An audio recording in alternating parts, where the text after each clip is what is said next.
Esse dispositivo de punição do Antigo Egito parece muito assustador, mas acredite, você está prestes a ver dispositivos ainda mais assustadores e aterrorizantes usados para punição e tortura.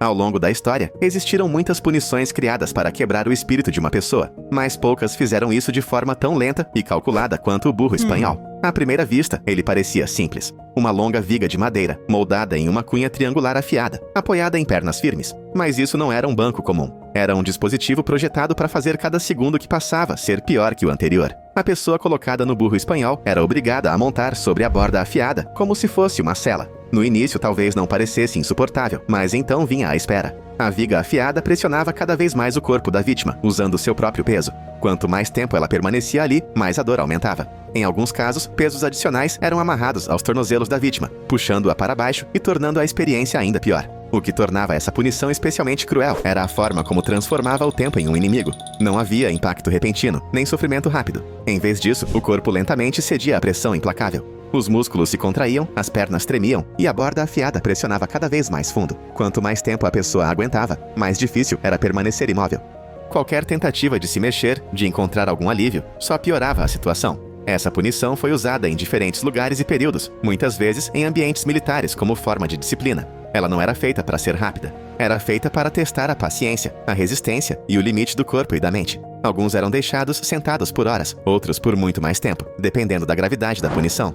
Nem todas as punições eram baseadas na dor. Algumas funcionavam de uma forma diferente, transformando cada momento em uma luta, tornando as tarefas mais simples em algo impossível. O cangue chinês era uma dessas punições. Ele não rasgava a pele, não quebrava ossos e não deixava cicatrizes permanentes, mas ele aprisionava a pessoa dentro do próprio corpo, forçando-a a sofrer com exaustão, vergonha e total impotência. Um cangue era uma grande tábua de madeira com um buraco no meio, trancada em volta do pescoço da pessoa. Era tão largo que ela não conseguia alcançar o próprio rosto. Isso significava que não podia comer, beber ou sequer enxugar o suor ou afastar insetos. Tudo dependia da ajuda de outras pessoas. A própria tábua era pesada, às vezes com mais de 13,5 quilos, transformando cada passo em uma batalha contra a gravidade. Não era sobre dor física, mas sobre o desgaste constante ao longo do tempo. Dormir era quase impossível. Não havia como descansar confortavelmente com uma prancha de madeira, limitando seus movimentos. E a verdadeira crueldade vinha do tempo que cada um era forçado a usar o cangue. Alguns suportavam por algumas horas, outros por dias. Quanto mais tempo, mais insuportável se tornava. O corpo enfraquecia com fome, desidratação e falta de sono. O pescoço e os ombros latejavam por carregar o peso, mas o pior de tudo era a humilhação. Aqueles que usavam o cangue eram frequentemente deixados em locais públicos, totalmente expostos aos olhares e às risadas de estranhos. Alguns tinham mensagens entalhadas ou pintadas na madeira, anunciando seu crime: ladrão, mentiroso, traidor. Mas se o cangue aprisionava a pessoa em um único lugar, o próximo dispositivo fazia o oposto. Ele não restringia o movimento. Ele forçava o corpo a se mover de maneiras para as quais ele nunca foi feito, até que algo cedesse. De todos os castigos já criados, poucos inspiraram tanto medo quanto a roda de estiramento. Ela era infame, lendária e projetada para fazer apenas uma coisa: puxar o corpo humano pouco a pouco, até que ele não pudesse mais suportar. Isso não se tratava apenas de desconforto. Era um teste dos limites do corpo antes que ele se rompesse. O mecanismo era simples, mas devastador. Uma longa estrutura de madeira com cilindros em cada extremidade. A vítima era deitada, com pulsos e tornozelos amarrados por cordas. Então, os cilindros eram girados. No início sentia-se apenas uma tensão, depois puxões, em seguida o alongamento. E então, algo muito pior. Os ombros se deslocavam, os músculos se rasgavam e as articulações eram forçadas, além de seus limites naturais. Cada pequena volta da roda tornava tudo pior, e o pior de tudo, não havia como pará-lo. Mesmo antes de causar danos permanentes, a sensação por si só era aterrorizante. O sentimento de estar sendo esticado, completamente incapaz de reagir, era suficiente para quebrar até os mais fortes. O corpo não foi feito para suportar esse tipo de força. Alguns nunca mais andaram corretamente, outros perderam a função dos braços, alguns ficaram presos em posições retorcidas, permanentemente marcados pelo sofrimento. A roda de estiramento era mais do que apenas uma máquina. Era um teste calculado e lento dos limites humanos. Uma punição que não precisava de lâminas afiadas, metal incandescente ou pesos esmagadores. Apenas a pressão insuportável de um corpo sendo puxado em direções opostas, centímetro por centímetro. E enquanto essa máquina funcionava esticando uma pessoa até o limite, outra fazia exatamente o oposto. Ela não puxava, não esticava. Ela esmagava. E fazia isso com a mesma precisão brutal. Se a roda de estiramento funcionava alongando, esse dispositivo fazia o oposto. Ele comprimia, forçava o corpo para dentro de si mesmo, dobrando a vítima até que respirar se tornasse difícil, os membros ficassem dormentes e a pressão se tornasse insuportável. Essa era a filha do catador, um dispositivo que provava que a dor não precisava vir de objetos afiados ou golpes brutais. Às vezes, bastava simplesmente esmagar uma pessoa sob seu próprio peso. À primeira vista, parecia algo simples, apenas uma estrutura de barras de ferro formando um laço. Mas uma vez que alguém era preso ali dentro, o verdadeiro horror começava. Os braços da vítima eram forçados para trás, os joelhos puxados contra o peito e a cabeça empurrada para frente. Então, a estrutura de metal era apertada. O corpo ficava preso em uma posição antinatural, os músculos tensionados, as costelas pressionando os pulmões e a circulação sanguínea cortada. No início, era apenas desconfortável, mas quanto mais tempo alguém permanecia preso, pior ficava. A respiração se tornava rasa. Os membros começavam a perder a sensibilidade. A pressão dentro do corpo aumentava tanto que algumas vítimas, segundo relatos, sangravam pelo nariz e pelos ouvidos. Diferente da roda de estiramento, que separava o corpo aos poucos, esse dispositivo esmagava tudo para dentro, transformando o próprio corpo em uma ferramenta de sofrimento. A filha do catador não era rápida. Ela trabalhava por meio de uma compressão lenta e constante, até que o corpo não aguentasse mais. Um teste de resistência tão cruel quanto ser esticado até o limite. Mas enquanto esse dispositivo dobrava as pessoas sobre si mesmas, o próximo fazia algo ainda pior. Ele as despedaçava completamente. Havia punições criadas para humilhar, outras para amedrontar, e algumas feitas para destruir completamente uma pessoa. A roda do esmagamento pertencia à última categoria. Ela não apenas machucava, não apenas punia, ela pulverizava o corpo humano, deixando para trás algo irreconhecível. Tudo começava com uma simples roda de madeira, grande, resistente, feita para durar. A vítima era amarrada nela, com os membros estendidos sobre os raios da roda. Então, começava o verdadeiro horror. Cada golpe quebrava mais uma parte do corpo, transformando membros sólidos em nada, além de fragmentos inúteis sob a pele. Isso não era rápido. Os golpes eram calculados e deliberados. Se fossem muito rápidos, a pessoa podia perder a consciência. Se fossem muito leves, os ossos podiam não quebrar direito. Os piores casos não terminavam apenas com ossos quebrados. A roda da tortura foi criada para fazer a pessoa sentir cada segundo da punição. Não era sobre dor rápida ou impacto súbito. Era sobre destruição lenta, sobre ser deixado em um estado onde nada funcionava, nada se movia, e ainda assim, a consciência permanecia. Mas enquanto esse dispositivo transformava pessoas em cascas vazias, outros funcionavam de uma forma diferente. Algumas punições não dependiam da dor. Em vez disso, usavam a humilhação, transformando a pessoa em motivo de riso para toda a cidade. Algumas punições não precisavam de dor para serem eficazes. Elas funcionavam destruindo a reputação de uma pessoa, transformando-a em motivo de chacota, garantindo que seu nome nunca seria esquecido, mas pelos piores motivos. Uma das mais infames dessas punições era o pelourinho. Era uma estrutura simples de madeira, com buracos para a cabeça e as mãos. Uma vez trancada no lugar, a pessoa ficava presa, incapaz de se mexer ou de se proteger do que vinha a seguir. E o que vinha depois nunca era bom. A multidão se reunia. Pessoas gritavam insultos. Alguns jogavam comida, frutas podres, ovos, qualquer coisa que encontrassem. Outros eram menos piedosos e atiravam pedras ou sujeira. Ao contrário de outras punições, o pelourinho não causava ferimentos diretos, pelo menos oficialmente. O dispositivo em si não quebrava ossos, nem causava dor física, mas isso não significava que não fosse brutal. A verdadeira dor vinha com o passar do tempo. Ficar ali por horas, exposto ao calor, ao frio, à chuva, sem poder se mexer ou coçar uma simples coceira. E então havia a vergonha. Saber que todos te viam como um criminoso. Saber que mesmo depois de solto, a lembrança daquele momento nunca desapareceria. Alguns que passaram pelo pelourinho nunca mais foram os mesmos.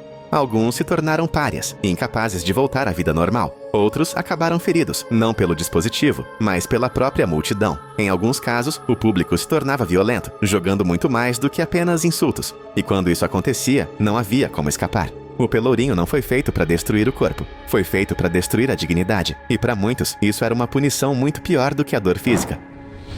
Algumas punições usavam fogo, outras usavam aço, mas essa utilizava algo ainda mais imprevisível: a água. Ela não quebrava ossos, nem deixava feridas permanentes, mas podia aterrorizar, humilhar e deixar a pessoa lutando por cada respiração. A cadeira de mergulho era uma punição criada para garantir que sua vítima sofresse sob o peso do próprio crime e da água abaixo dela. Ela parecia quase uma cadeira comum, mas não era feita para conforto. Um assento de madeira, montado em uma longa viga, geralmente colocado perto de um rio ou lago. A pessoa, muitas vezes acusada de fofoca, escândalo ou de ser uma inconveniência pública, era amarrada, completamente indefesa.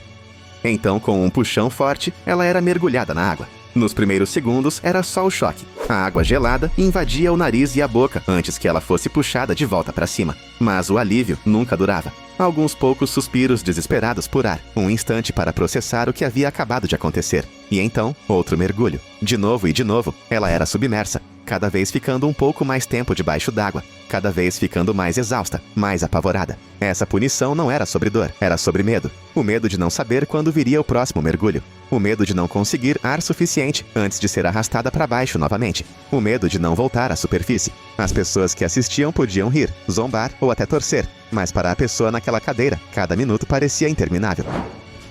Alguns dispositivos de punição eram tanto sobre o medo quanto sobre o sofrimento. Poucas coisas causavam mais terror do que a donzela de ferro, uma estrutura alta, semelhante a um caixão, revestida com espinhos afiados por dentro. Ela não foi projetada para uma punição rápida. Seu objetivo era prender a vítima em um espaço apertado, tornando cada pequeno movimento um erro. A ideia era simples. A pessoa era colocada dentro, de pé, e as pesadas portas eram fechadas. Os espinhos não eram feitos para perfurar profundamente, apenas o suficiente para desencorajar qualquer movimento. Presa na escuridão, sem espaço para se mexer, cada respiração precisava ser controlada, cada contração do corpo calculada.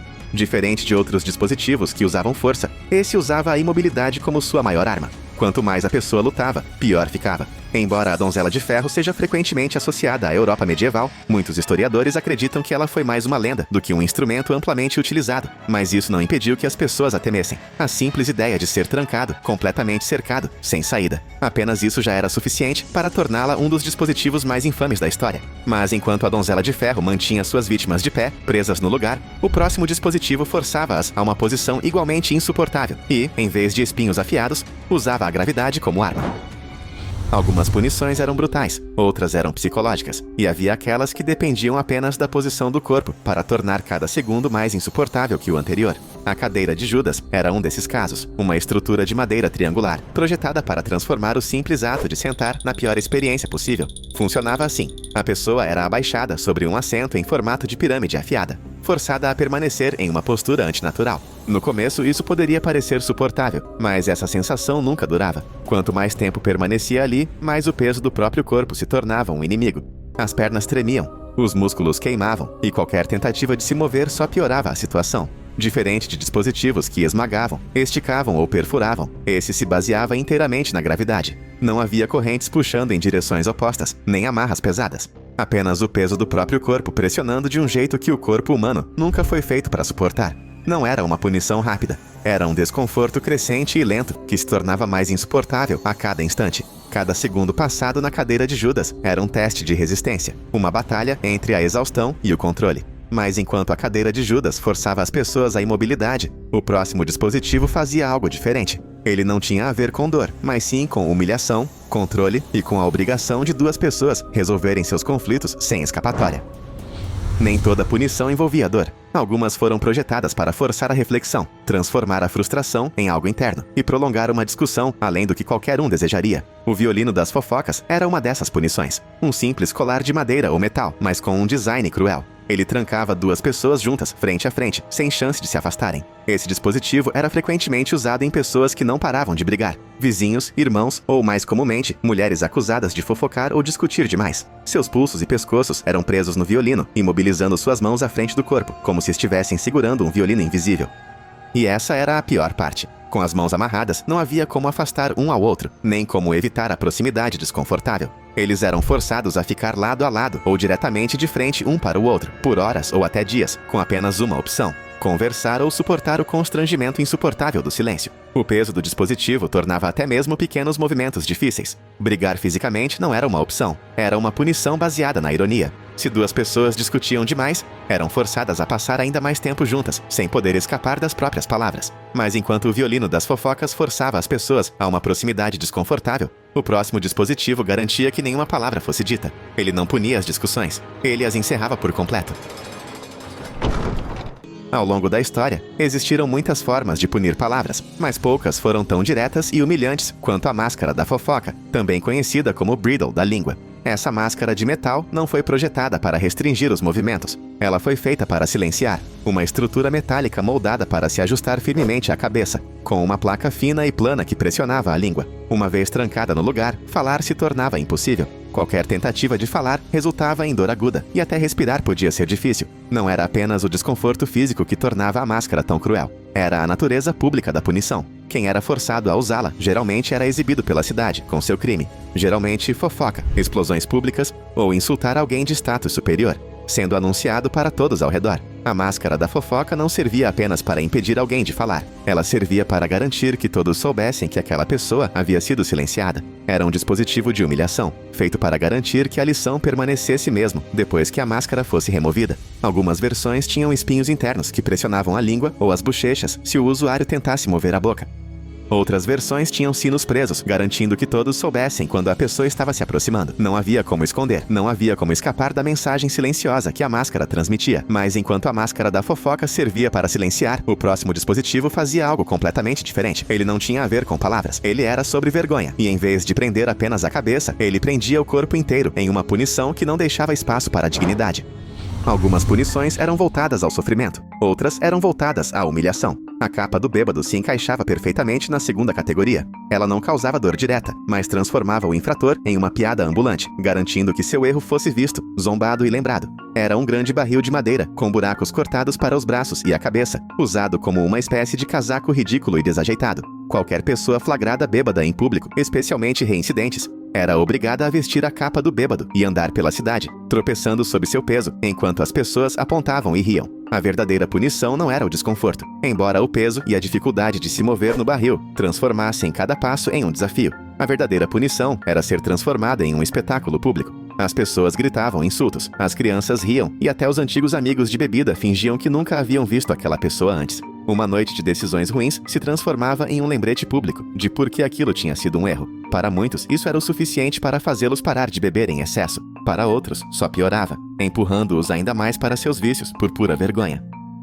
De um jeito ou de outro, depois de vestir a capa do bêbado, era praticamente impossível esquecer a experiência. Mas enquanto essa punição forçava a pessoa a carregar sua própria vergonha, o próximo dispositivo levava essa ideia ainda mais longe. Ele não apenas pesava sobre a pessoa, ele aprendia no lugar, fazendo cada momento se tornar ainda mais pesado.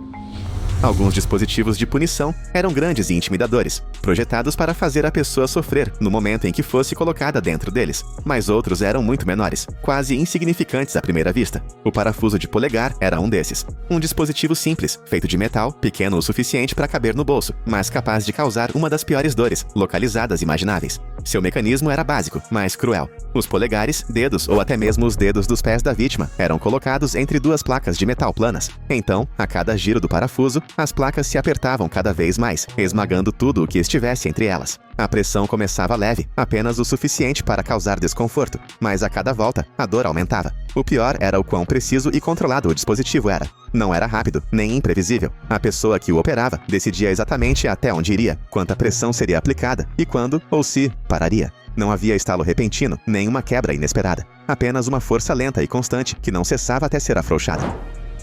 Alguns dispositivos pareciam aterrorizantes apenas por seu design, e poucos eram tão perturbadores quanto a pera da angústia. Um objeto frio de metal, com o formato de uma flor em botão, mas com um propósito que nada tinha a ver com beleza. Ele não foi projetado para esmagar ou cortar, foi projetado para abrir. O mecanismo era simples. Quando fechada, a pera da angústia era pequena, fácil de ser inserida na boca, na garganta ou até em outras cavidades do corpo. Mas então, o parafuso era girado e o dispositivo começava a se expandir. As pétalas de metal se alargavam lentamente, esticando tudo ao redor.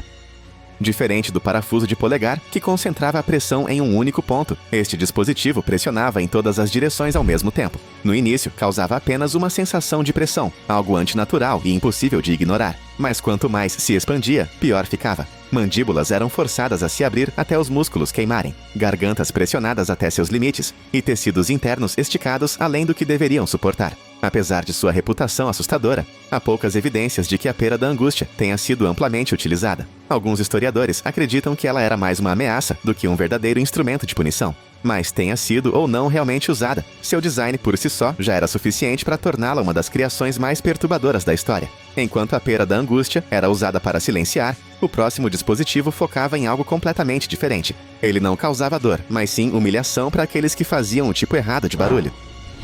Havia punições para ladrões, para mentirosos e para aqueles que não paravam de falar, mas e para músicos. Na Europa medieval, até mesmo uma música ruim poderia ser castigada, e a flauta da vergonha foi criada para garantir que ninguém esquecesse seus erros. Ela parecia uma grande flauta de metal, mas não tinha utilidade como instrumento. Em vez disso, era um colar de punição, moldado como um instrumento de sopro e trancado em volta do pescoço da vítima. Os dedos do músico eram presos em anéis de metal, forçando-os a segurar a flauta como se estivessem prestes a tocá-la. Mas não havia música, apenas o escárnio da multidão.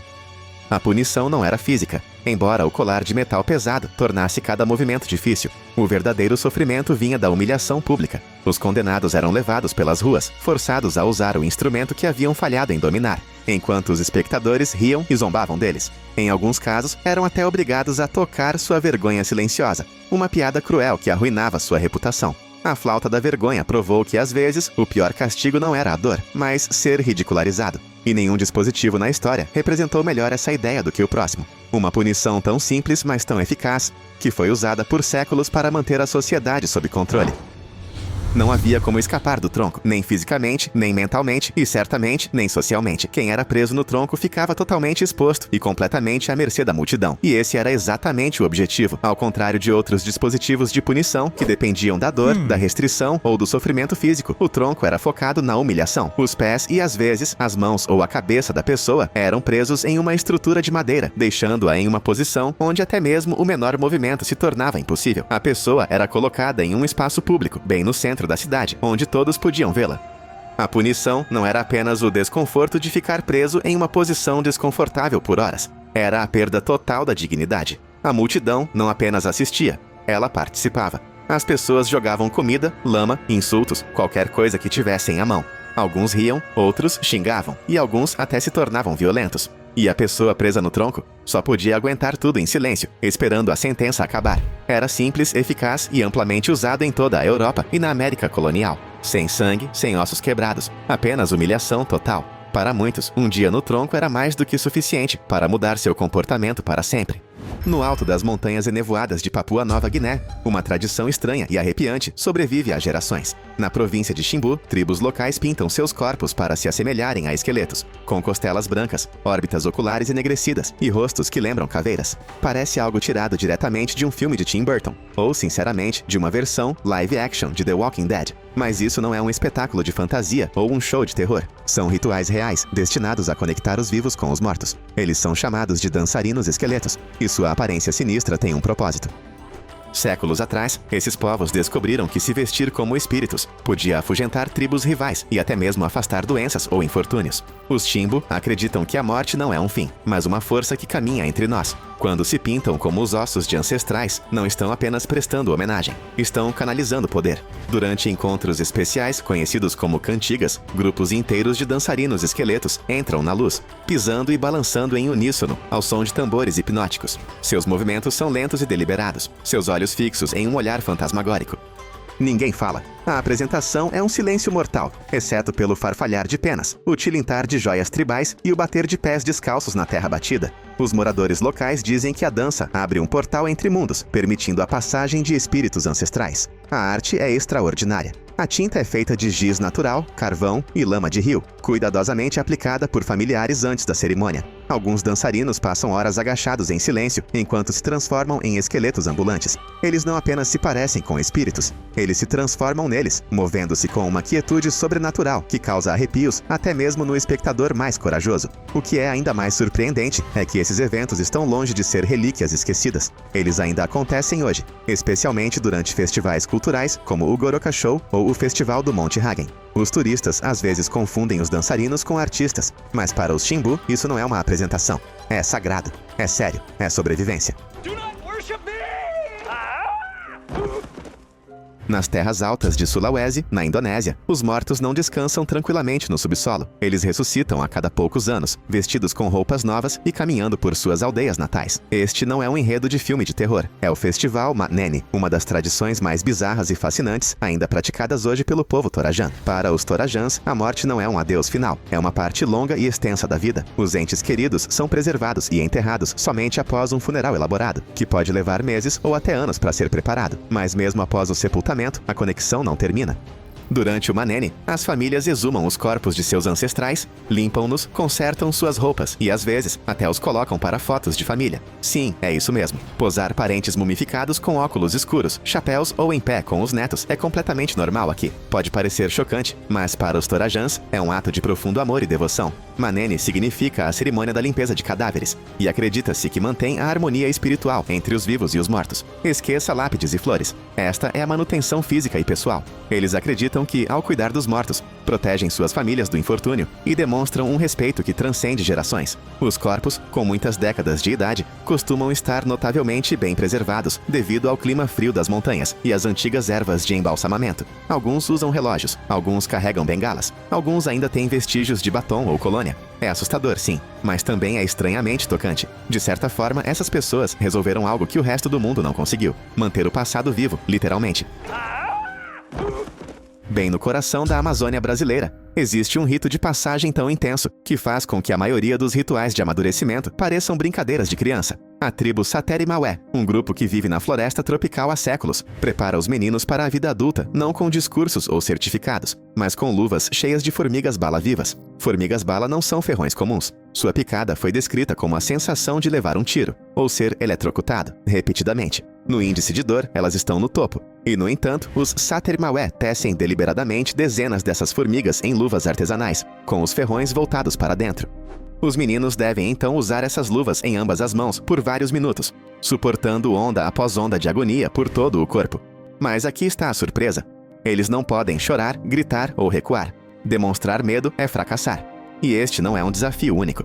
Eles precisam fazer isso muitas vezes, ao longo de vários meses. Todo o ritual é projetado para construir guerreiros com força, controle e resiliência respeitados em toda a tribo. As formigas são primeiro deixadas inconscientes com um sedativo natural e, em seguida, amarradas às fibras da luva. Quando acordam, estão furiosas e prontas para se defender. No momento em que as luvas são colocadas, os braços dos meninos tremem, mas seus rostos permanecem calmos. Ao redor deles, os mais velhos cantam. Os familiares comemoram e a selva assiste em silêncio. Para os de fora, pode parecer puro tormento. Mas para os Satere-Maué, é um código antigo. A dor leva à sabedoria, a resistência leva à força. É a versão deles de uma formatura. Não com becas, mas com presas e fogo. Nas densas florestas da fronteira, entre Brasil e Venezuela, o povo Yanomami pratica um dos rituais mais secretos e assustadores da Terra. Quando um membro da tribo morre, ele não é abandonado à própria sorte. Em vez disso, seus restos mortais são transformados em uma oferenda final de unidade e lembrança, por meio de um processo chamado endocanibalismo. Veja como funciona. Após uma cremação cerimonial, os ossos e as cinzas do falecido são cuidadosamente recolhidos.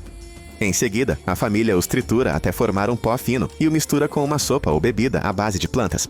Essa mistura sagrada é então consumida pelos parentes mais próximos. Para eles não é algo macabro, é espiritual. Acreditam que a alma não pode descansar até que o corpo se torne um com os vivos. Esse ritual raramente é mostrado a estranhos, mas antropólogos o documentam há décadas. Para os Yanomami, comer as cinzas permite que o espírito permaneça dentro da família, dando força e proteção. Eles não enterram os mortos. Eles os carregam para a frente no sentido mais literal. É importante ressaltar que isso não é feito às pressas ou com medo. A cerimônia é repleta de cantos, reflexão e reverência. A comunidade se reúne para apoiar a família enlutada, e o ato em si é profundamente simbólico. O pó representa a memória, conexão e a continuidade da vida por meio daqueles que permanecem. Pode parecer extremo sob uma perspectiva ocidental, mas para os Yanomami é um ato de encerramento. Uma maneira de garantir que ninguém jamais esteja verdadeiramente perdido, porque parte deles permanece dentro das pessoas que mais os amaram. Escondido no Vale Baliem, em Papua, Indonésia, coberto de névoa, o povo Dani pratica há muito tempo um ritual que pode deter os forasteiros: o luto cortando dedos. Sim, literalmente, as pontas dos dedos. É um ritual imbuído de simbolismo, não de violência. E embora raro hoje em dia, vestígios dele ainda existem. Quando um parente próximo morre, parentes do sexo feminino, especialmente avós, mães ou irmãs, demonstravam sua tristeza cortando parte de um dedo. Não por punição ou loucura, mas como um sinal visível de sua dor emocional. Cada articulação perdida contava uma história de perda, amor e memória que não podia ser esquecida. Os cortes eram feitos com ferramentas afiadas de pedra ou barbante, bem enrolado para restringir a circulação antes da remoção. A prática era frequentemente realizada em silêncio sagrado, longe dos olhos do público. Os mais velhos acreditavam que a perda física refletia a emocional, que o luto deve deixar uma marca. E em um lugar onde a tradição oral é tudo, esse ato se tornou uma lembrança viva da história da família escrita em carne e osso. Nos últimos anos, as autoridades indonésias desencorajaram esse ritual, e muitos jovens Dani agora homenageiam os mortos de maneiras diferentes. Mas em algumas aldeias remotas, as mãos dos mais velhos ainda carregam o passado. Seus dedos perdidos não são vistos com vergonha. São sinais de respeito, resiliência e o preço de lembrar alguém profundamente amado. Nas selvas baixas das regiões de Sepik e do Golfo, em Papua Nova Guiné, há guerreiros que não se preparam apenas para o ritual. Eles se tornam o ritual. Cobertos da cabeça aos pés com tinta de guerra, cinzas e lama espessa de rio, esses homens se transformam em algo entre os vivos e os mortos. Os moradores locais dizem que eles não estão brincando de se fantasiar. Eles estão convidando espíritos para entrar. O visual é assustador. Olhos brilhando de forma anormal, às vezes tingidos com corantes vegetais ou lentes naturais, dentes afiados em pontas, rostos marcados com listras de guerra vermelhas e pretas, ou escondidos atrás de máscaras esculpidas que lembram animais ou seres ancestrais. Alguns até furam o nariz e as orelhas com ossos ou usam amuletos com dentes e penas, cada um dos quais se acredita conter energia espiritual. Esses guerreiros são frequentemente vistos durante iniciações ou grandes cerimônias, mas seu propósito vai além da celebração. Eles são os portadores da fúria ancestral. Ao canalizar a aparência de espíritos, eles intimidam os inimigos, abençoam os vivos e mantêm vivo o poder ancestral. Cada passo, cada movimento é preciso, controlado, possuído. E durante esses momentos, eles não são totalmente eles mesmos. Os anciãos dizem que não é mais um homem dançando. É outra pessoa completamente diferente. Os aldeões que assistem não batem palmas. Eles não comemoram. Eles mantêm uma distância respeitosa, porque acreditam que esses guerreiros cruzaram para um estado diferente, imprevisível e sagrado.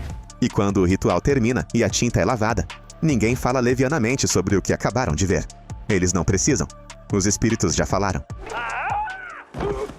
Entre as tribos que vivem ao longo do rio Sepik, em Papua Nova Guiné, um dos ritos de passagem visualmente mais intensos, ainda praticados hoje, transforma meninos em homens, transformando sua pele em escamas. Trata-se da escarificação de crocodilos, um ritual em que os iniciados são literalmente esculpidos para se assemelharem ao espírito do rio, o crocodilo. Para essas comunidades, o crocodilo é mais do que um animal, é um criador. A lenda diz que os humanos nasceram de crocodilos, e ao cicatrizarem seus corpos, os meninos retornam àquela origem. O ritual acontece dentro de uma casa sagrada para espíritos, uma imponente estrutura de madeira coberta de entalhes e guardada por anciãos.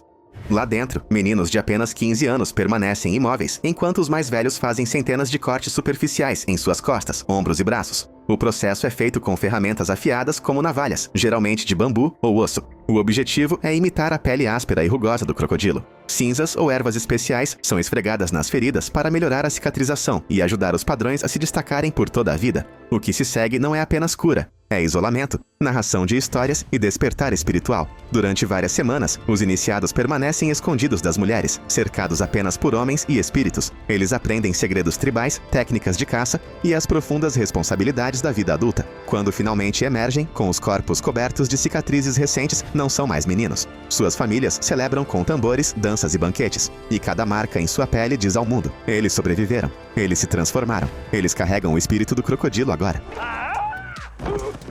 Durante séculos, nas vastas planícies do Quênia e da Tanzânia, tornar-se homem não se resumia a um aniversário ou a uma carteira de motorista. Entre os Maasai, significava ficar cara a cara com um dos predadores mais mortais da África, o leão. Esse antigo rito de passagem é conhecido como alamaio, e, embora a prática tenha desaparecido nos últimos anos, seu legado ainda corre no sangue dos guerreiros Maasai. Tradicionalmente, um jovem Maasai, ou Moran, tinha que caçar e confrontar um leão como um teste de coragem e força. A caça não era imprudente, era estratégico, profundamente ritualizado e realizado em grupos para evitar perdas desnecessárias de vidas. O objetivo não era apenas sobreviver, era provar que era possível enfrentar o medo e vencer.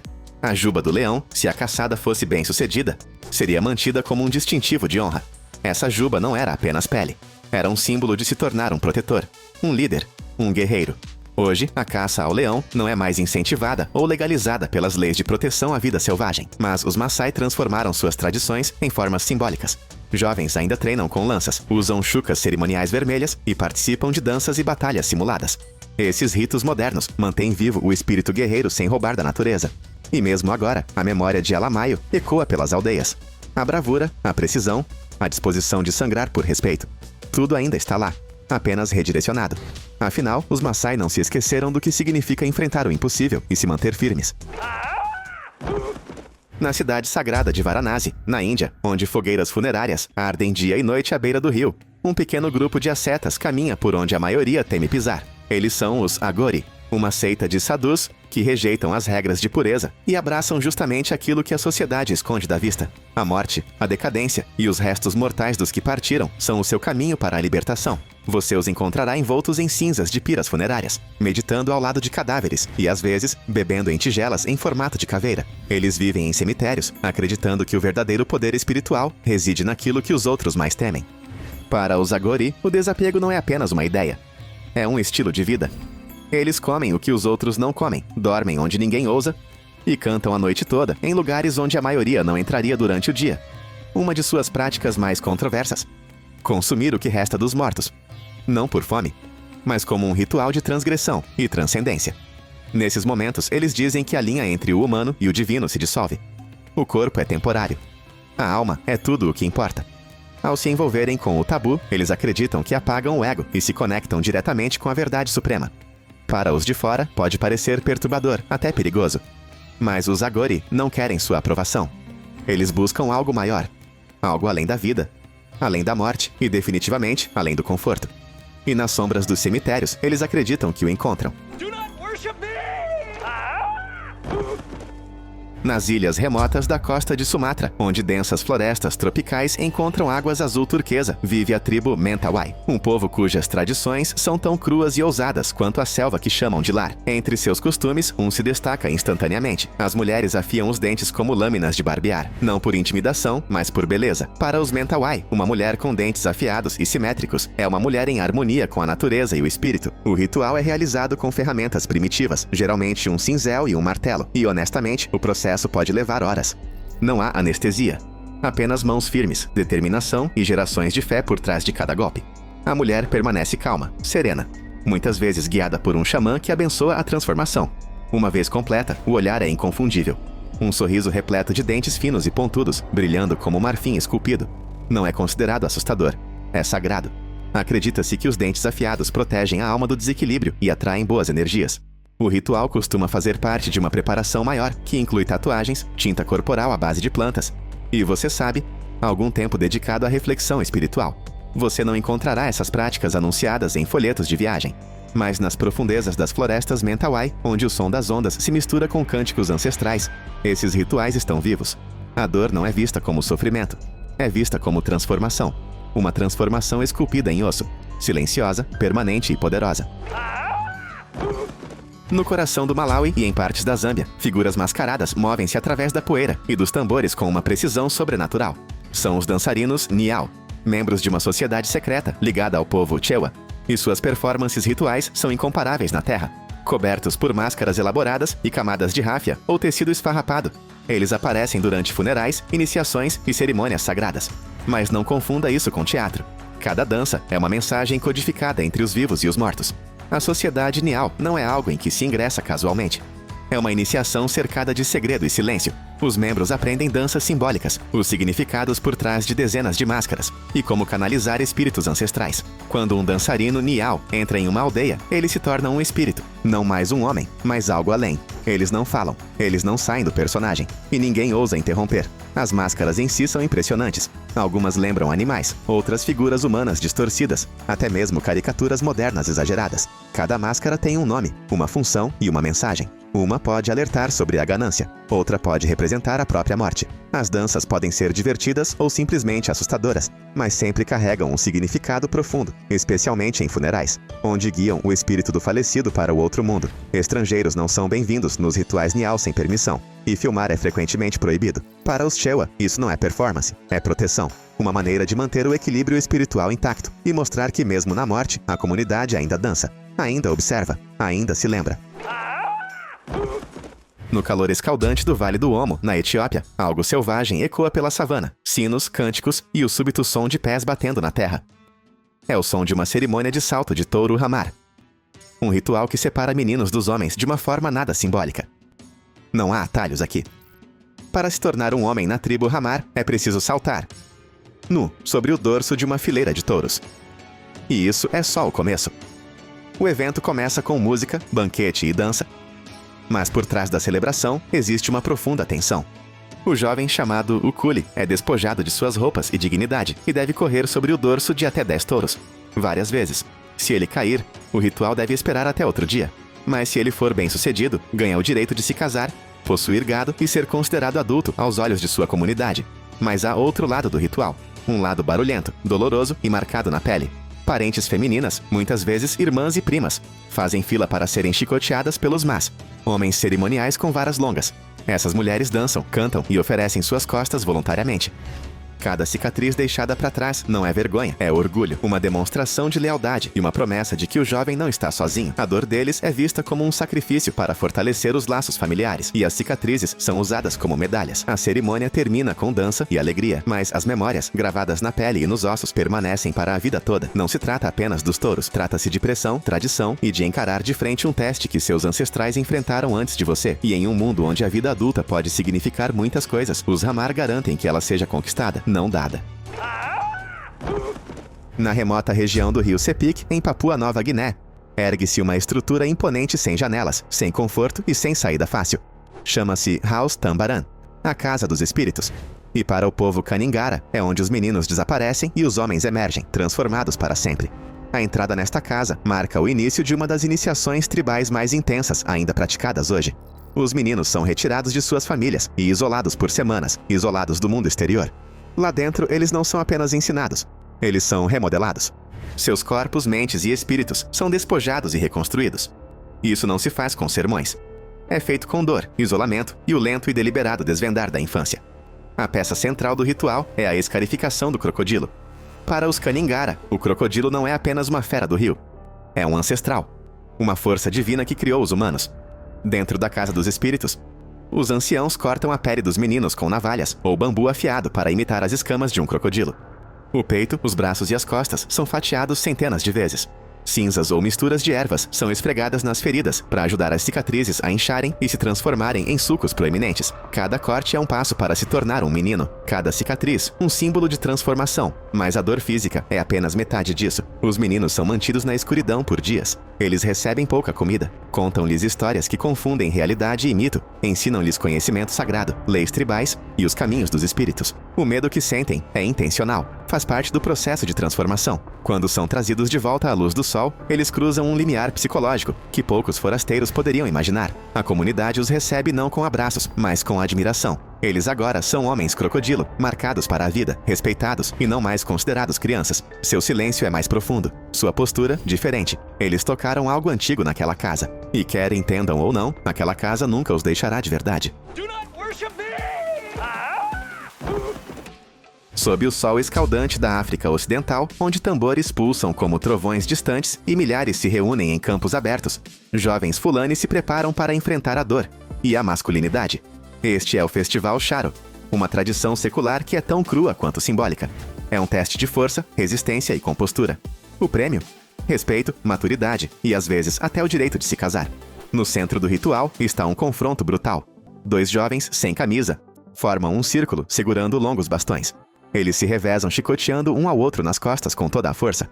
As regras são simples, sem vacilar, sem gritar, sem recuar. Quem demonstra dor, perde a face. Quem se mantém firme, mesmo com o sangue subindo, sai com honra. E em alguns casos, com uma noiva. Não são brigas caóticas, são estruturadas, quase cerimoniais. As chicotadas são contadas. Os anciãos observam atentamente. E antes do início da luta, os homens são preparados espiritualmente, rezando, cantando e, às vezes, tratados com ervas tradicionais para concentrar a mente e fortalecer o corpo. Ao redor deles, a multidão ruge. Mulheres cantam canções de encorajamento. Guerreiros dançam em círculos. A energia é elétrica. Para os Fulani, isso não é visto como violência. É disciplina. Uma demonstração pública de maturidade. Prova que um homem pode enfrentar dificuldades sem se render. E isso, em sua cultura, significa que ele está pronto para construir uma família e liderar. As cicatrizes que permanecem são carregadas com orgulho. Cada marca conta uma história não de derrota, mas de sobrevivência. Em um mundo que muitas vezes esconde desconforto, os Fulani o enfrentam de frente, com paus, suor e silêncio.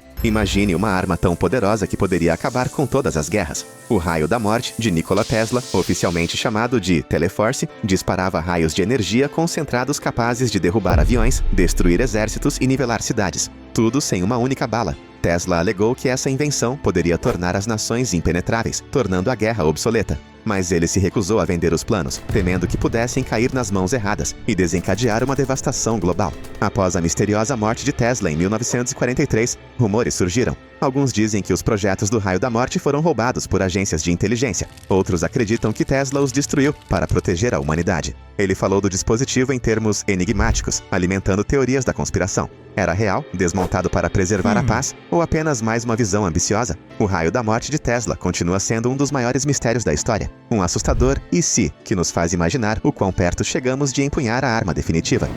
Nikola Tesla teve uma visão tão audaciosa que parecia ter sido tirada das páginas de um romance de ficção científica. No centro dela estava a Torre Wardenclyffe, uma estrutura de 57 metros de altura que Tesla construiu em Shoreham, Nova York. Oficialmente era para ser o primeiro sistema de comunicação sem fio do mundo, mas Tesla sonhou mais alto. Ele acreditava que a torre poderia transmitir não apenas informações, mas energia ilimitada e gratuita para todo o mundo, sem fio. Imagine acender uma lâmpada em sua casa, alimentada apenas por ar. Esse era o objetivo de Tesla. No entanto, o projeto enfrentou uma oposição implacável. J.P. Morgan, o patrocinador inicial de Tesla, retirou o financiamento quando percebeu que energia gratuita não daria lucro. Sem dinheiro, a construção estagnou. Mas é aqui que fica estranho. Tesla deu a entender que Wardenclyffe era mais do que parecia. Ele falou enigmaticamente sobre seus outros usos, e após sua demolição em 1917, os rumores começaram a circular. Alguns disseram que ele poderia aproveitar o clima. Outros alegaram que era um protótipo para um dispositivo muito mais poderoso que o Raio da Morte.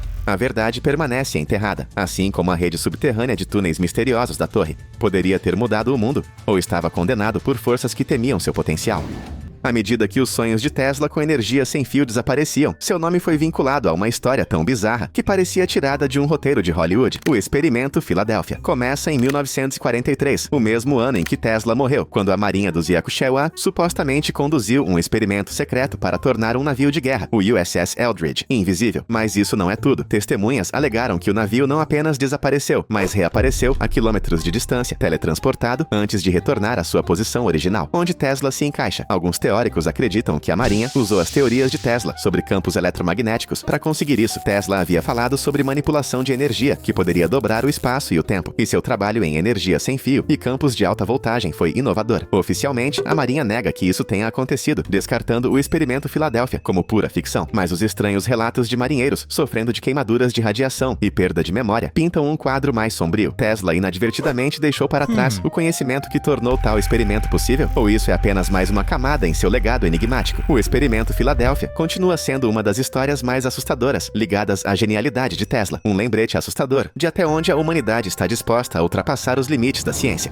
Se você achou o Experimento Filadélfia estranho, isso leva as coisas a outro nível. Em 1899, enquanto trabalhava em seu laboratório, Tesla alegou interceptar sinais, não desta Terra. Usando seu avançado transmissor sem fio, ele captou pulsos rítmicos, muito deliberados para serem naturais. A princípio, ele pensou que eram do espaço, mas enquanto ouvia, Tesla se convenceu. Eram mensagens de seres inteligentes. Por que os alienígenas não procurariam Tesla? Suas invenções ultrapassaram os limites da ciência, desvendando segredos que confundiam seus pares. Rumores sugerem que seres, atraídos por sua genialidade, podem tê-lo visitado. O gênio de Tesla para padrões e comunicação o tornou o candidato perfeito para entendê-los, talvez sem palavras. Seus experimentos abriram uma porta para o contato? Ou foi simplesmente sua imaginação incomparável, interpretando o ruído? Tesla deixou escritos enigmáticos sobre a vida além da Terra, sugerindo que o conhecimento que ele nos deu pode não ter sido inteiramente seu. O que quer que ele tenha ouvido naquele laboratório, a questão permanece. Nikola Tesla tinha uma conexão com algo lá fora.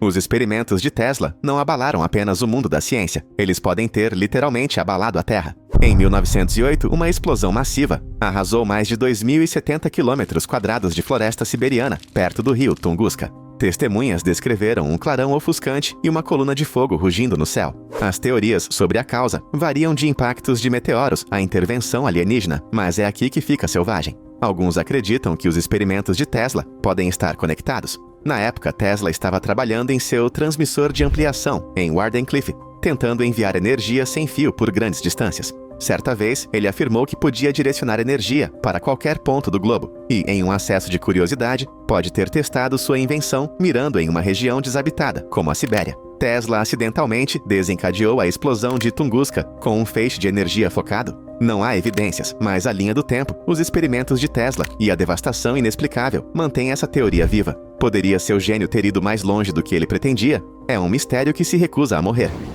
As invenções de Tesla não eram apenas sobre energia, elas podiam acessar as próprias vibrações da Terra. Em 1898, Tesla desenvolveu um pequeno oscilador mecânico, um dispositivo do tamanho de um punho. Quando operado, ele criava vibrações rápidas que podiam ressoar com qualquer estrutura. Os próprios relatos de Tesla sugerem que durante um teste, o dispositivo quase derrubou seu laboratório em Nova York. As paredes tremeram, o vidro quebrou e o pânico explodiu quando Tesla teve que esmagar o dispositivo com uma marreta para pará-lo. Mas aqui está a parte assustadora. Tesla deu a entender que o oscilador, devidamente ajustado, poderia desencadear terremotos. Ele acreditava que tudo no universo tinha uma frequência natural, e ao combiná-la, você poderia amplificar a energia a níveis inimagináveis. Foi essa a incursão acidental de Tesla na tecnologia de armas. Alguns dizem que seu oscilador foi confiscado ou silenciosamente suprimido após se mostrar muito perigoso. Outros acreditam que ele mesmo o desmontou, temendo seu potencial. De qualquer forma, a história da máquina de terremotos de Tesla é um lembrete preocupante de até onde seus experimentos podem levar os limites da ciência.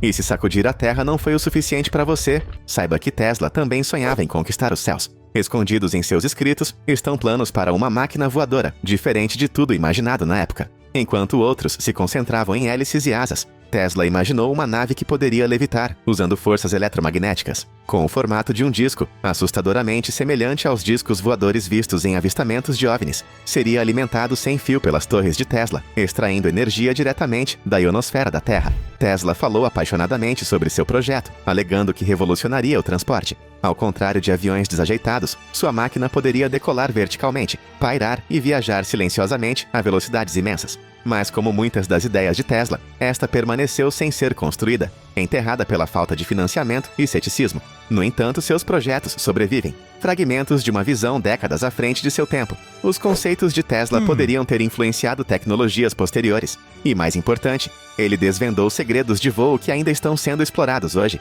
A ideia do disco voador de Tesla nos lembra de sua ambição infinita de libertar a humanidade dos limites da própria Terra. E se nossos pensamentos pudessem transcender os limites de nossas mentes, transmitidos como ondas de rádio, conectando-nos silenciosamente através de qualquer distância? Nikola Tesla acreditava que isso não era apenas possível, mas inevitável. No início dos anos 1900, Tesla começou a explorar a conexão entre o cérebro humano e as frequências eletromagnéticas. Ele levantou a hipótese de que o cérebro operava como um transmissor e receptor de energia, emitindo sinais que poderiam, em teoria, ser capturados e decodificados. Tesla até afirmou ter feito experiências com dispositivos que poderiam amplificar ondas cerebrais, sugerindo o potencial para a comunicação telepática. E isso não era mágica, era ciência. Tesla acreditava que tudo, incluindo nossos pensamentos, vibra em uma frequência específica. Ao sintonizar essas frequências, ele teorizou que poderia ser possível enviar e receber pensamentos instantaneamente. Mas é aqui que fica ainda mais estranho. Tesla falou enigmaticamente sobre um teste em particular, no qual ele afirmou ter ouvido pensamentos que não eram seus. Esses sinais eram de outra mente, ou algo ainda mais extraordinário. Alguns especulam que os experimentos de ondas cerebrais de Tesla tocaram um campo da ciência muito avançado, muito perigoso para sua época. Ele desbloqueou a chave para a telepatia, e se o fez, quem ou o que estava ouvindo?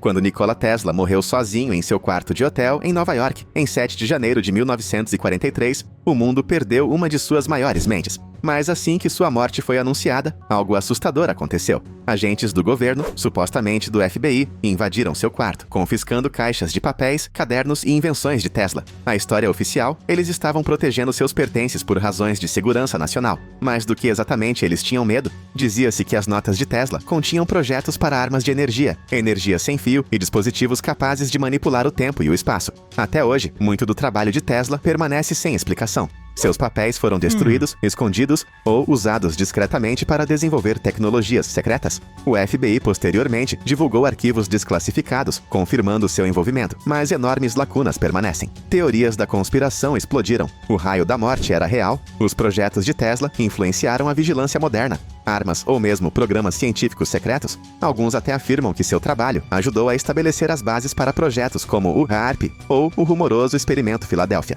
Tesla costumava dizer que o mundo não estava pronto para suas ideias. Talvez os poderes constituídos concordassem, escolhendo enterrar seu gênio nas sombras. Seja qual for a verdade, os papéis desaparecidos de Tesla continuam sendo um dos maiores mistérios da era moderna. Os experimentos secretos de Tesla confundem a linha entre ciência e mistério, alguns perdidos no tempo, outros escondidos à vista de todos.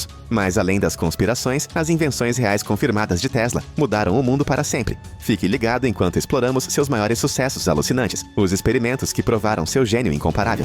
Imagine segurar uma lâmpada e vê-la brilhar sem um único fio. Isso não é mágica, é a bobina de Tesla, uma das invenções mais brilhantes de Nikola Tesla. Criada em 1891, a bobina de Tesla gerava eletricidade de alta voltagem e alta frequência, produzindo arcos de raios impressionantes que saltavam pelo ar como criaturas vivas. Mas a verdadeira genialidade, ela provou que a eletricidade poderia ser transmitida sem fio, uma ideia décadas à frente de seu tempo. Em seu laboratório em Colorado Springs, Tesla escalou a bobina para proporções monstruosas, criando raios de eletricidade que disparavam 40 metros no céu, iluminando a noite e deixando testemunhas sem palavras. Tesla sonhava com um mundo alimentado sem fio, cidades, casas e máquinas funcionando sem fios emaranhados ou enormes usinas de energia.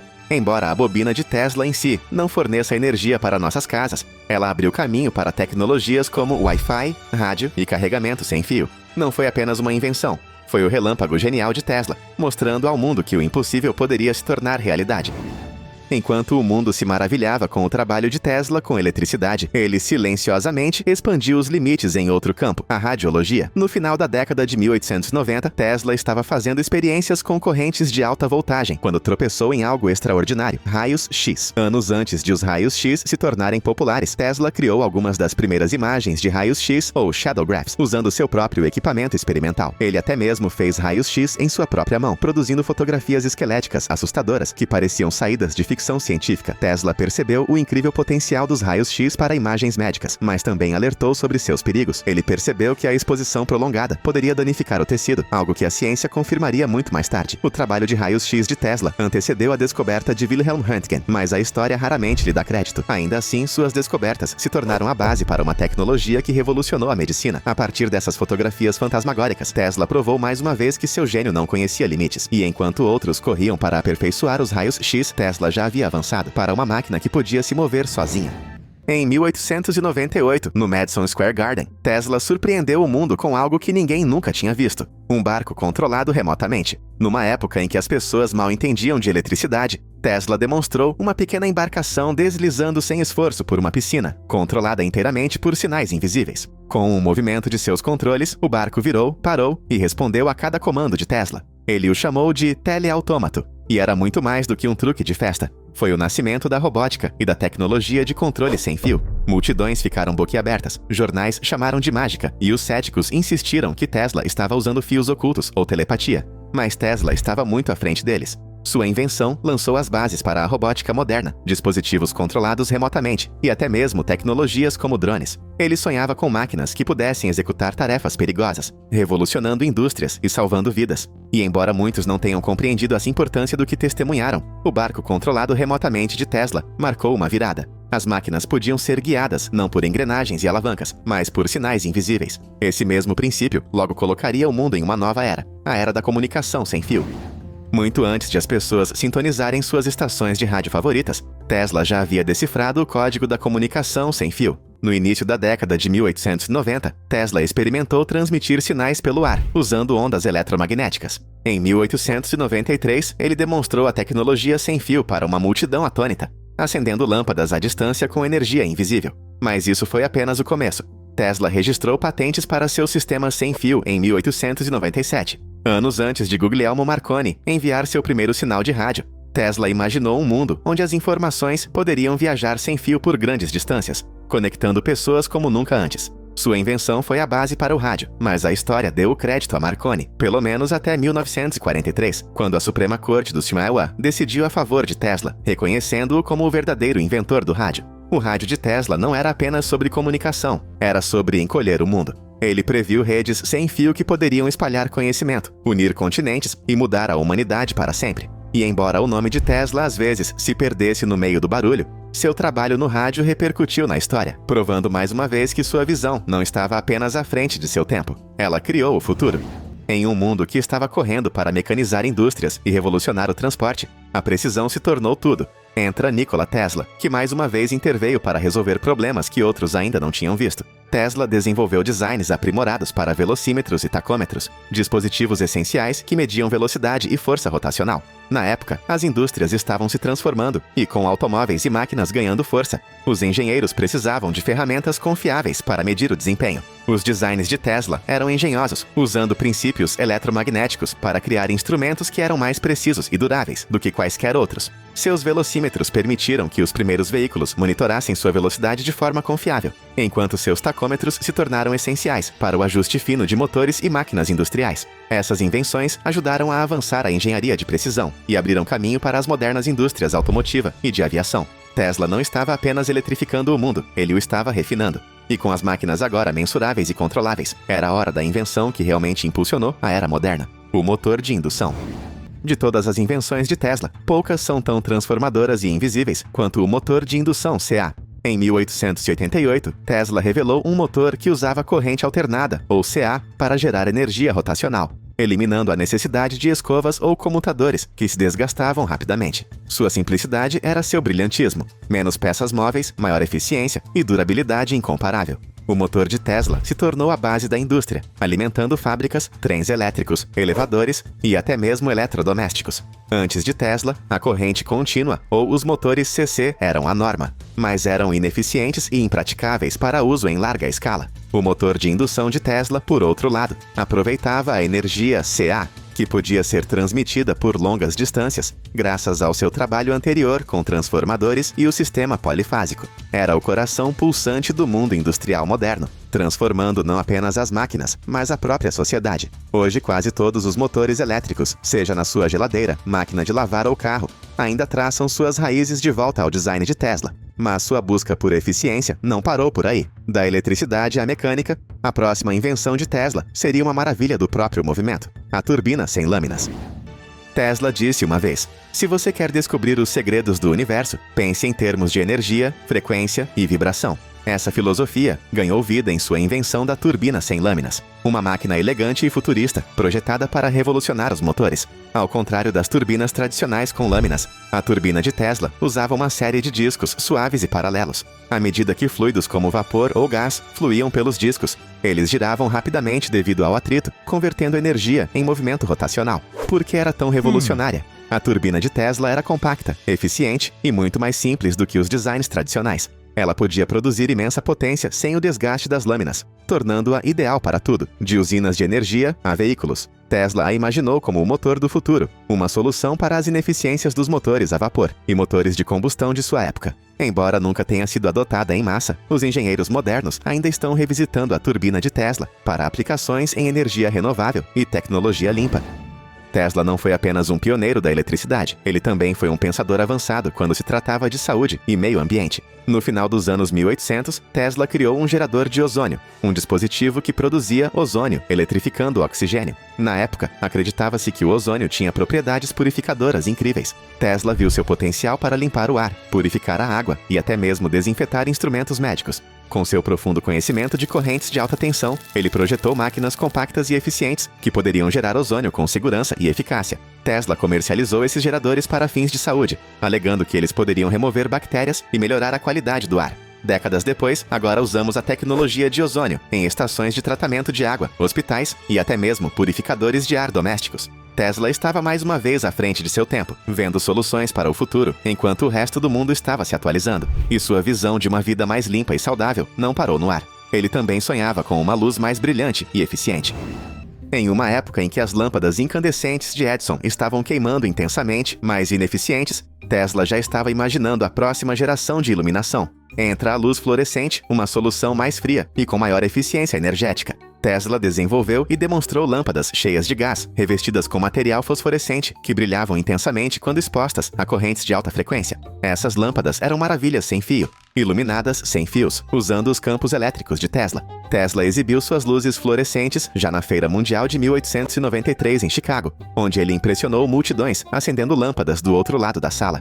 Ao contrário das lâmpadas de filamento de Edison, que queimavam rapidamente, as luzes de Tesla eram duráveis e com eficiência energética. características que ainda valorizamos na iluminação moderna. Seu trabalho influenciou diretamente o desenvolvimento da iluminação fluorescente e neon, que se tornaram itens básicos em casas, ruas e espaços comerciais. As luzes de Tesla não eram apenas práticas, elas eram a prova de que a inovação poderia iluminar o futuro, literal e figurativamente. As invenções de Tesla moldaram o mundo moderno, prova de que uma mente brilhante pode iluminar o futuro para sempre.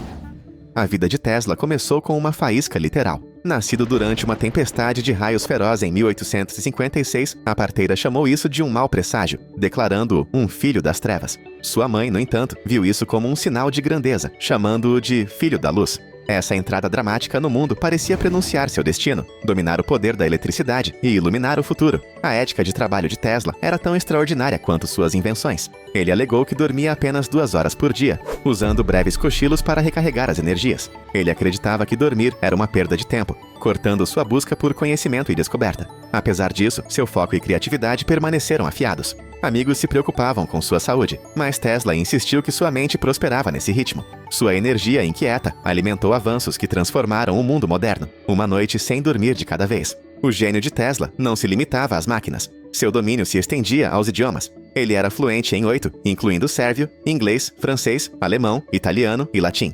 Essa habilidade linguística permitiu que ele colaborasse com cientistas internacionais, lesse obras em suas formas originais e expandisse seu vasto conhecimento. Tesla acreditava que a comunicação era a chave para o progresso, e suas habilidades poliglotas apenas aguçaram seu brilhantismo, abrindo portas para infinitas possibilidades entre culturas. É basicamente isso. Escreva nos comentários qual fato sobre a Tesla você mais gostou. Para mais informações úteis, assista outros vídeos.